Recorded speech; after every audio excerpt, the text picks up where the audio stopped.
Le livre Ses griffes et ses crocs est un roman de fiction écrit par Mathieu Robin qui plonge le lecteur dans un univers angoissant et dérangeant.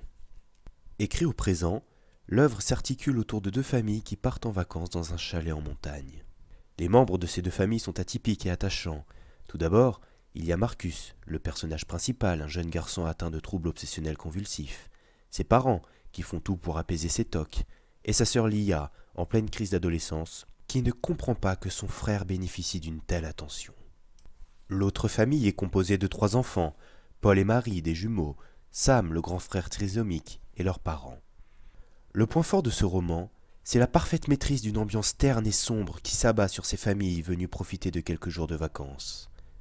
Tout au long de l'histoire, on découvre que les peurs déraisonnables de Marcus sont justifiées et que cette montagne isolée abrite un monstre tapi dans l'ombre qui semble attendre le meilleur moment pour frapper.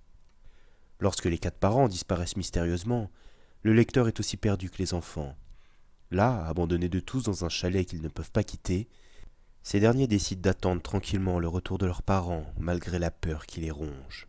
Le mystère augmente au fil des pages, même s'il arrive que la tension se relâche grâce à des histoires d'amour aussi improbables que touchantes.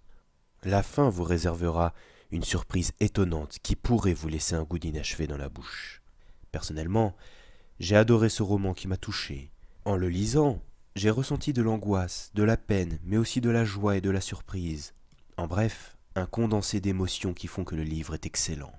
La chute à la fin de l'histoire est incroyable, même si, comme je l'ai dit précédemment, j'ai eu l'impression que le dénouement se terminait trop rapidement. L'utilisation du présent m'a quelque peu déstabilisé, mais j'ai pu passer outre grâce à une action qui s'installe dès les premières pages. En conclusion, je recommande à tous les amateurs de suspense de lire ce livre qui vous plongera dans une histoire angoissante et qui paraît être réelle.